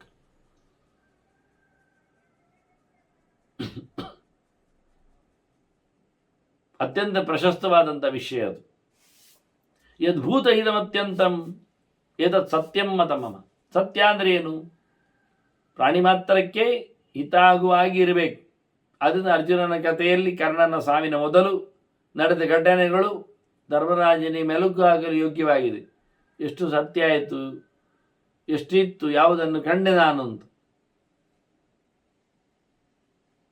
ಹೀಗೆ ತಾನು ಅತ್ಯಂತ ಪ್ರಖರವಾಗಿ ಎಲ್ಲ ಪ್ರಾಣಿಗಳಿಗೆ ಇಷ್ಟ ಆಗುವ ಹಾಗೆ ನೆಲೆಯಲ್ಲಿ ತಾನು ಮಾತು ಬದುಕು ಮಾಡಿಕೊಂಡ್ರೆ ಅದು ಅತ್ಯಂತ ಶ್ರೇಯಸ್ಕರವಾದದ್ದು ಸಂಗತಿ ಅಂತ. ಸರ್ವಾರಂಭ ಪರಿತ್ಯಾಗಿ, ಎಂಥದ್ದು ಶುರು ಮಾಡಬೇಡ. ಶುರು ಮಾಡಿದರೆ ಅದು ನಮ್ಮನ್ನು ತಿನ್ನಲಿಕ್ಕೆ ಶುರು ಮಾಡ್ತದೆ. ಅದನ್ನು ಯಾವುದೇ ಕಮಿಟ್ಮೆಂಟ್ಸ್ ಇಲ್ಲದೆ ಬದುಕಬೇಕು. ಸುತ್ತಮುತ್ತಲು ಯಾವುದನ್ನು ಹಚ್ಚಿಕೊಳ್ಳದೆ, ಯಾವುದೋ ಸಂಘ ಸಂಸ್ಥೆಯಲ್ಲಿ ಸೇರಿಕೊಳ್ಳದೆ ಆಗಿದ್ದಾಗ ಆರಾಮವಾಗಿ ನೆಮ್ಮದಿಯಿಂದ ಇರಲಿಕ್ಕೆ ಬರ್ತದೆ. ಸಂಕ್ರಾಂತಿ ಆಗುವುದಿಲ್ಲ ಯಾರದ್ದು. ಹೀಗೆ ಬದುಕುವ ಕತೆ ವಾಸ್ತವವಾಗಿ. ನಿರಾಶಿ ಆರಂಭವೊಂದನ್ನು ಮಾಡಿದ್ರು ಅದರ ಫಲದ ಆಸೆಯನ್ನು ಬಿಡು. ನಿಷ್ಪರಿಗ್ರಹ, ಮಾಡಿದ್ದಕ್ಕೆ ತಗೊಳ್ಳಿಕ್ಕೂ ಹೋಗಬೇಡ. ಫಲದಾಸೆ ಬಿಟ್ಟು ಮಾಡಿದ್ದೇನೆ, ಆದರೂ ಅವರು ಕೊಟ್ಟಿದ್ದಾರೆ ತಗೊಳ್ಬೇಡ, ಬಿಟ್ಟುಕೊಡು ಅಂತ. ಅದೊಂದು ವಿಶೇಷವಾದಂತಹ ಅವಕಾಶ ವಾಸ್ತವವಾಗಿ.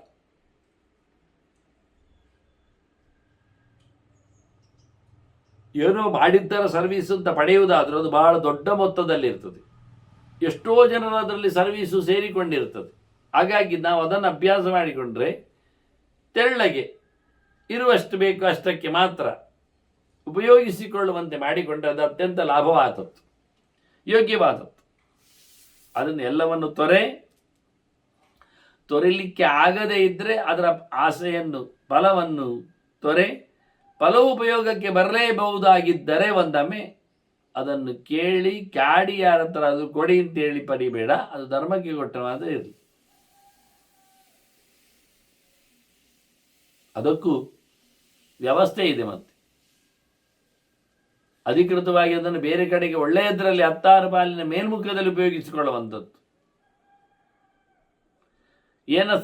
ಏನ ವಾಸ್ತವವಾಗಿ ಅಪರಿಗ್ರಹ ಅಂದರೆ ಪಡಿಲಿಕ್ಕಿಲ್ಲ.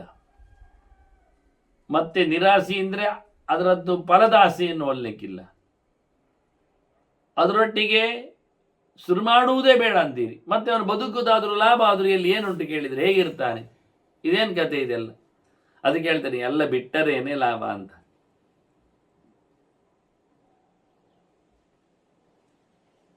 ಎಲ್ಲವನ್ನು ತೊರೆಯುವುದೇ ಮುಖ್ಯವಾದ ಲಾಭ. ಏನು ಸರ್ವಂ ಪರಿತ್ಯಕ್ತಂ ಸವಿದ್ವಾಂಸ ಚ ಪಂಡಿತ. ತಿಳಿದವನು ಯಾರು, ಪಂಡಿತ ಯಾರು, ವಿದ್ವಾಂಸ ಯಾರು ಕೇಳಿದರೆ ಏನನ್ನು ಮಾಡದವ ಅಷ್ಟೇ ಅಲ್ಲ, ಯಾವುದರಿಂದ ಬರತಕ್ಕ ಫಲವನ್ನು ಕೇಳದೇ ಇರುವವನಷ್ಟೇ ಅಲ್ಲ, ಯಾವುದಕ್ಕೂ ಕೈ ಜೋಡಿಸಿಕೊಂಡು ಪಡೀಲಿಕ್ಕೆ ಕಾಯದೇ ಇರುವವನಷ್ಟೇ ಅಲ್ಲ, ಬಂದದ್ದನ್ನೆಲ್ಲ ಕಳ್ಕೊಳ್ಳುವ, ಬಿಟ್ಟಾಕುವ, ಎಲ್ಲವನ್ನು ಬಿಟ್ಟವ ಅವನು ನಿಜವಾಗಿ ತಿಳಿದ. ತ್ಯಾಗದಲ್ಲಿಯೇ ಬೆಲೆ, ಭೋಗದಲ್ಲಿ ಅಲ್ಲ, ಯೋಗದಲ್ಲಿಯೂ ಅಲ್ಲ. ಹೀಗೆ ಬಹಳ ಸ್ಪಷ್ಟವಾದ ತ್ಯಾಗ ಭೂಮಿಕೆಯಲ್ಲಿ ಬದುಕುವ ಕಥೆಯನ್ನು ಹೇಳಿಕೊಟ್ರು. ವಾಸ್ತವವಾಗಿ ಬಹಳ ಕ್ಲಿಷ್ಟ ಇದೆ. ಅದನ್ನು ಸನತ್ ಕುಮಾರರು ಹೇಳಿದ್ದಾರೆ. ನಾರದರನ್ನು ಅನುವಾದ ಮಾಡ್ತಾ ಇದ್ದಾನೆ ಶುಕನಿಗೆ. ಶುಕನು ಸನತ್ ಕುಮಾರರಂತೆ ಬ್ರಹ್ಮಚರ್ಯಾಶ್ರಮದಲ್ಲಿದ್ದಾನು. ಅವನು ಮೊದಲ ಬಾರಿಗೆ ತಾಯಿಗೆ ಚಿಂತನೆಯನ್ನು ಕೊಟ್ಟವ ಕಪಿಲ ಹಿಂದೆ. ಅದರ ಇನ್ಫ್ಲುಯೆನ್ಸ್, ಅದರ ಚಿಂತನೆಗಳು ಇಲ್ಲಿ ಸೇರಿಕೊಂಡಿವೆ. ಯೋಗ ಮತ್ತು ಕಪಿಲ ಸಾಂಖ್ಯದ ಹಿನ್ನೆಲೆಯಲ್ಲಿ ಏನೋ ಸರ್ವಂ ಪರಿತ್ಯಕ್ತಂ ಅಂತ ಹೇಳೋ ಮೂಲಕ ಎಲ್ಲದ ತ್ಯಾಗದ ನೆಲೆ. ಇಂದ್ರಿಯಗಳು ಕೇಳುವುದಿಲ್ವಾ ಕೇಳಿದರೆ ಇಂದ್ರಿಯಗಳಲ್ಲಿ ಇಂದ್ರಿಯಾರ್ಥಗಳನ್ನು ಬಿಡಬೇಕು. ಇಂದ್ರಿಯಾರ್ಥಾನ್ಯ ಚರತಿ ಆತ್ಮವಶೈರಿಹ. ತನ್ನ ಕಂಟ್ರೋಲಲ್ಲಿ ಇಂದ್ರಿಯಗಳನ್ನು, ಅವುಗಳ ಭೋಗವನ್ನು ಮಾಡಿಕೊಳ್ಳುವವ. ಯೋಗ್ಯಕ್ಕಾಗಿ ಮಾತ್ರ ಕಣ್ಣಾಗಲಿ, ಕಿವಿ ಆಗಲಿ, ಊಟ ಆಗಲಿ, ನಿದ್ದೆ ಆಗಲಿ, ಮಲಗುವುದಾಗಲಿ, ನಡೆ ಆಗಲಿ ಎಲ್ಲವೂ. ಅಸಜ್ಜಮಾನ ಶಾಂತಾತ್ಮ, ಯಾವುದರಲ್ಲಿ ಪೂರ ಅಂಟಿಕೊಳ್ಳದೆ, ಇಲ್ಲದೇ ಇರಬೇಕು, ಇದ್ದಿರಬೇಕು, ಇಲ್ಲದಂತೆ ಹಾಗೆ. ಅದರಿಂದ ಅಂಟಿಕೊಳ್ಳಿಕ್ಕಿಲ್ಲ. ಶಾಂತವಾದ ಮನಸ್ಸು, ವ್ಯಗ್ರನಾಗಲಿಕ್ಕಿಲ್ಲ, ಗಲಿಬಿಲಿಗೊಳ್ಳಿಕ್ಕಿಲ್ಲ, ಟೆನ್ಷನ್ ಪಡಿಲಿಕ್ಕಿಲ್ಲ. ಆ ರೀತಿಯಾಗಿ ಪ್ರಶಾಂತವಾದ ಸಮುದ್ರದಂತೆ ನಿರ್ವಿಕಾರ, ವಿಕಾರರಹಿತನಾಗಿ ಸಮಾಹಿತ ಮನಸ್ಸು ನೆಮ್ಮದಿಯಲ್ಲಿರಬೇಕು. ಈ ರೀತಿಯಾಗಿರತಕ್ಕ ಸಂಗತಿ ಅವನ ನೋಡಿಕೊಳ್ಳುವ ರೀತಿ, ನೋಡಿದ ಕ್ರಮ, ಅದನ್ನು ಚಿಂತನೆ ಇದರ್ಥ. ಆತ್ಮಭೂತೈ ಅದದ್ಭೂತ, ತನ್ನವರು ತಾನು ಯಾರಿದ್ದಾರೆ ಅದರೆಲ್ಲ ಪ್ರತ್ಯೇಕನೇ ಇರಬೇಕು. ಅವರ ಒಳಗೆ ಸೇರಿಕೊಳ್ಳುವುದಿಲ್ಲ, ಅವರು ಇವನನ್ನು ನುಂಗಿ ಹಾಕಿರುವುದಿಲ್ಲ. ತಾನಾಗಲಿ, ತನ್ನವರಾಗಲಿ, ಸುತ್ತಮುತ್ತಲಿನವರಾಗಲಿ, ಇಡೀ ಜೀವ ಸಮುದಾಯವಾಗಲಿ ಅಲ್ಲಿ ಎಲ್ಲಿಯೂ ಪ್ರತ್ಯೇಕವಾಗಿ ಇವನೊಂದು ಜಡ ಕಂಬದಂತೆ ಇರಬೇಕು.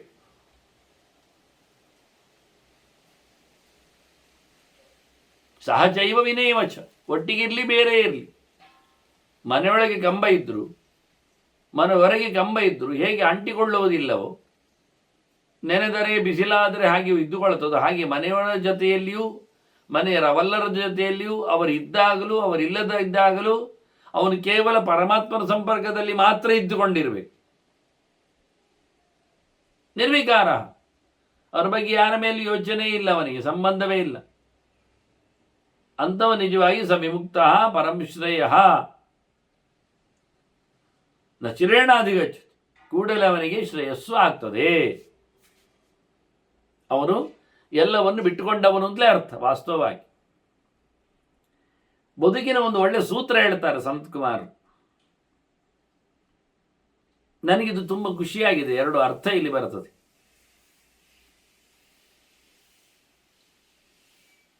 ಜನರ ಜೊತೆಯಲ್ಲಿ, ಲೋಕದ ಜೊತೆಯಲ್ಲಿ, ಪ್ರಾಣಿ ಪಕ್ಷಿಗಳ ಜೊತೆಯಲ್ಲಿ, ಮರವಟ್ಟುಗಳ ಜೊತೆಯಲ್ಲಿ, ಟೋಟಲಿ ಇವನಿಗಿಂತ ಭಿನ್ನರಾದ ಜೊತೆಯಲ್ಲಿ ಇವನ ವರ್ತನೆ ಹೇಗಿರಬೇಕು ಕೇಳಿದರೆ, ಯಸ್ಯ ಭೂತೈ ಸಹ ಮುನೆ ಸಶ್ರೇಯ ವಿಂದತೆ ಪರಂ. ಭೂತಗಳ ಜೊತೆಯಲ್ಲಿ ಸಂಪರ್ಕ, ಟೋಟಲಿ ಪ್ರಪಂಚದೊಡನೆಯ ಸಂಪರ್ಕ ಅದು ಹೇಗಿರ್ತದೆ ಕೇಳಿದರೆ, ಒಳ್ಳೆಯದಾಗುವವನಿಗೆ ಇರಬೇಕಾದ್ರೆ ಅದರ್ಶನಂ ಅಸಂಸ್ಪರ್ಶ, ಯಾರನ್ನು ನೋಡುವುದಿಲ್ಲ, ಯಾರನ್ನು ಮುಟ್ಟುವುದಿಲ್ಲ. ನಾನು ಹೆಚ್ಚಾಗಿ ಹೇಳುವುದಿದೆ, ಕರ್ಟನ್ ಹಾಕಿ ಹೇಳಬೇಕು, ಕೆಲವೊಮ್ಮೆ ಹೇಳುದು. ಈಗ ಕೆಲವೊಮ್ಮೆ ಕಣಮುಚ್ಚೇಡೆ ಇರ್ತದೆ, ನೋಡ್ಲಿಕ್ಕೆ ಬಾರದು, ಮುಟ್ಲಿಕ್ಕೆ ಅದಕ್ಕಿಂತ ಬಾರದು. ಮುಟ್ಟುವುದು ಅಂದರೆ ಕಣ್ಣಿನಲ್ಲಿಯೂ ಮುಟ್ಟುವುದೇ ಅಂತಲೇ ಅರ್ಥ. ಹಾಗಾಗಿ ನೋಡದೆ ಮುಟ್ಟದೆ ಜನರ ಜೊತೆಯಲ್ಲಿ, ಪ್ರಾಣಿಗಳ ಜೊತೆಯಲ್ಲಿ, ಪ್ರಪಂಚದ ಜೊತೆಯಲ್ಲಿ ಯಾರು ಇರ್ತಾನೆ ಅವನ ಅದ್ಭುತವಾದ ಶ್ರೇಯಸ್ಸನ್ನು ಪಡಿತಾನೆ. ಹಾಗಾದ್ರೆ ಅವನೇ ಕಾಣುವುದಿಲ್ಲ, ಅವನು ಗುಹೆಯಲ್ಲಿರ್ತಾನೆ, ಪೊಟರೆಯಲ್ಲಿ ಇರ್ತಾನೆ ಅಂತ ಅರ್ಥ. ಕಾಣದೇ ಇರಲಿಕ್ಕೆ ಎರಡು ಕಾರಣ, ಅವನೇ ತಪ್ಪಿಸಿಕೊಂಡು ಹೋಗುವುದು, ಇನ್ನೊಬ್ಬರನ್ನು ತಪ್ಪಿಸಿರುವುದು ಅಂತ. ನೀವೇನು ಹೇಳಲಿಕ್ಕೆ ಹೊರಟದ್ದು? ಹಾಗಾಗಿ ಇಲ್ಲಿ ಮಧ್ಯದ ಒಂದು ಪಾದ ಉಂಟಲ್ಲ, ಅದು ಗಮ್ಮತ್ತುಂಟು. ಅದರ್ಶನಂ ಅಸಂಸ್ಪರ್ಶ ತಥಾ ಸಂಭಾಷಣಂ ತಥಾ ಅಂತ ಉಂಟು. ತಥಾ ಸಂಭಾಷಣಂ ಸದಾ ಅಂತ ಉಂಟು. ತಥಾ ಅಸಂಭಾಷಣಂ ಸದಾ ಅಂತ ಒಂದು ಮಾಡಲಿಕ್ಕೆ, ತಥಾ ಸಂಭಾಷಣಂ ಸದಾ ಅಂತ ಒಂದು ಮಾಡಲಿಕ್ಕೆ. ಸಂಭಾಷಣಂ ಅಂದರೆ ಮಾತುಕತೆ ಅಂತ ಅರ್ಥ, ಅಸಂಭಾಷಣಂ ಅಂದರೆ ಮಾತುಕತೆ ಇಲ್ಲ ಅಂತ ಅರ್ಥ. ಯಾರು ವ್ಯಕ್ತಿ ಉದ್ಧಾರನಾಗ್ತಾನೆ ಅಂದರೆ ಲೋಕದ ಜೊತೆಯಲ್ಲಿ ಮಾತುಕತೆ ಇಲ್ಲ, ಕಾಣಿಕೆ ಇಲ್ಲ, ಮತ್ತೆ ಟಚ್ ಇಲ್ಲ. ಟಚ್ ಅಂದರೆ ಇಂಗ್ಲೀಷಿನ ಟಚ್ ಹೇಳಿದ್ದು ನಾನು, ಅದಕ್ಕೆ ಕನ್ನಡದ್ದು ಸಂಸ್ಕೃತದ್ದು ಸಂಸ್ಪರ್ಶ ಅಂತಲೇ ಇದೆ ಅರ್ಥ ಇದೆ. ಅಸಂಸ್ಪರ್ಶ ಅಂತ. ಮುಟ್ಟದಿರು, ಮುಟ್ಟದಿರು ಅಂದರೆ ಸುಮಾರು ಅರ್ಥದಲ್ಲಿ. ನೀನು ಆ ವಿಷಯ ಮುಟ್ಟಬೇಡ ಅಂತಾರೆ, ನಿನಗೆ ಅವರು ಸುದ್ದಿ ಬೇಡ ಅಂತಾರೆ. ಇಲ್ಲೆಲ್ಲ ಮುಟ್ಟುವುದು ಅಂದರೆ ಹೀಗೆ ಹೋಗಿ ಕೈಯಲ್ಲಿ ಮುಟ್ಟುವುದು ಅಂತ ಅರ್ಥದಲ್ಲಿ ಅಲ್ಲ, ಮಡಿವಂತಿಗೆ ಲಕ್ಷಣ ಅಲ್ಲ ಇದು ಮುಟ್ಟುವುದು. ಟಚ್ ಮಾಡಬೇಡ, ಆ ಸಬ್ಜೆಕ್ಟ್ ಟಚ್ ಮಾಡಬೇಡ, ಅಲ್ಲಿ ಮುಟ್ಟಬೇಡ ಹೇಳಿಕೊಂಡಾಗೆ ನೀನು ಅವರ ಟಚ್ಚಲ್ಲಿ ಇರಬೇಡ. ಅವರ ಟಚ್ಚಲ್ಲಿ ಅಂದರೆ ಸಂಬಂಧದಲ್ಲಿ ಅಂತ ಅರ್ಥ. ಇದೇ ಶಬ್ದ ಇಲ್ಲಿ ಹೇಳಿ. ಸಂಸ್ಪರ್ಶ ಬರಲಿಕ್ಕೆ ಹೋಗಿ ಕಾರಣ, ಉಪಸರ್ಗ ಬರಲಿಕ್ಕೆ ಹೋಗಿ ಕಾರಣ, ಅದು ಅರ್ಥ. ಯಾರು ಯಾವುದನ್ನು ಗಮನಿಸುವುದೇ ಇಲ್ಲ, ಯಾರು ಯಾವುದನ್ನು ಯಾವ ಪ್ರಕಾರದಲ್ಲಿ ಹಚ್ಚಿಕೊಳ್ಳುವುದೇ ಇಲ್ಲ, ಯಾರು ಯಾರಲ್ಲಿ ಯಾವತ್ತು ಏನು ಸಹ ಮಾತುಕತೆಗೆ ಬರುವುದೇ ಇಲ್ಲ, ಅಂಥವನು ಒಳಿತನ್ನು ಪಡೆಯುವನು. ಯಾಕೆಂದರೆ ಇನ್ನೊಬ್ಬರ ಹತ್ರ ಮಾತುಕತೆಗೆ ಹೋದರೆ ಮಾತಾಡ್ತಾ ರೇಗ್ತಾನೆ, ಹೆಚ್ಚು ಕಡಿಮೆ ಆಗ್ತದೆ, ಸಿಟ್ಟು ಬರ್ತದೆ, ಆದ್ದರಿಂದ ಶ್ರೇಯಸ್ಸಾಗುವುದಿಲ್ಲ. ಹೀಗೆ ನೋಡಿಕೊಳ್ಳುತ್ತಾನೆ, ಇಷ್ಟವಾಗ್ತದೆ, ಬೇಕು ಅನಿಸ್ತದೆ, ಸಿಗಲಾರದ್ದಾಗ್ತದೆ, ಸಿಗುವಂತೆ ಪ್ರಯತ್ನ ಪಡ್ತಾನೆ, ಹಿಂಸೆಗೆ ಮರಳುತ್ತಾನೆ. ಆದ್ದರಿಂದ ನೋಡದಿರುವುದು ಚಂದ. ಇನ್ನು ಮುಟ್ಟುವುದು ಫಿಸಿಕಲಿ ಅಂತಂದ್ರೂ ಸಹ ಮುಟ್ಟಿದಾಗ ಅನುಭವ ಆದದ್ದು ನೋಡಿ ಇನ್ನೊಮ್ಮೆ ಮುಟ್ಟುವಾಗ ಕಾಣ್ತದೆ, ಅದಕ್ಕಿಂತ ಮಿಗಿಲಾದದ್ದನ್ನು ಮುಟ್ಟುವ ಅನಿಸ್ತದೆ, ಹೀಗೆ ಮುಂದುವರಿತದೆ. ಯಾವುದೇ ಭೋಗ ವಸ್ತುಗಳ ಬಗ್ಗೆಯೂ ಹೇಳುವಾದ್ರು ಆದ್ರಿಂದ ಮೈ ತುಂಬ ಸ್ಪರ್ಶದ ಅನುಭವಗಳು, ಕಣ್ಣು ತುಂಬ ಪ್ರಪಂಚದ ಕಾಣಿಕೆಗಳು, ಬಾಯಿ ತುಂಬ ಮಾತುಗಳು, ಮುಗಿದಾಯ್ತು. ತ್ರಿಕರಣಪೂರ್ವಕವಾದ ಕಥೆ ಇಲ್ಲಿ. ಇದು ನೋಡುವ ಬಹಳ ಖುಷಿ ಆಗ್ತದೆ. ಹಾಗಾಗಿ 3 ಕರ್ಣಗಳು ಮಾತಾಡದಿರಲಿ ಎನ್ನುವುದು ಒಂದು ಅರ್ಥ. ನೀನು ಯಾರತ್ರಾದರೂ ವ್ಯವಹಾರ ಮಾಡ್ತೀಯೇ ಅಂತ ಆದರೆ ಕಣ್ಣಿಗೆ ಕಣ್ಣಿಟ್ಟು ನೋಡಿ ಮಾಡಬೇಡ. ಅವರನ್ನು ಮುಟ್ಟುವಾಗೆ, ತಟ್ಟುವಾಗಿ, ರೇಗಿಸುವಾಗೆ ಅದು ಮಾತುಕತೆ ಇಲ್ಲದಿರಲಿ. ಹೇಳಬೇಕಾ ನಿನ್ನ ಪಾಡಿಗೆ ಹೇಳಿಬಿಡು, ಕಣಮುಚ್ಚಿ ಕಳಿಸು ಅನ್ನುವ ಮಾತು ನನಗೆ ತುಂಬ ಇಷ್ಟ ಆಗಿದೆ. ಹೀಗಾಗಿ ಇದನ್ನು ನಾನು ಅಲ್ಲಿಲ್ಲದೆ ಅರ್ಥ ಮಾಡಲಿಕ್ಕೆ ಹೋಗಿದ್ದೇನೆ ಅನ್ನೋ ನೆಲೆಯಲ್ಲಿ ಇನ್ನೂ ಸನತ್ ಕುಮಾರ್ ಕೆಲವು ಮಾತುಗಳು ಬಂದಿವೆ. ಅದನ್ನು ಮತ್ತೆ ಕೇಳುವ ವಂದನೆಗಳೊಂದಿಗೆ ಶ್ರೀಕೃಷ್ಣ ನಮಸ್ತು. ನಾರಾಯಣ ನಾರಾಯಣ ನಾರಾಯಣ.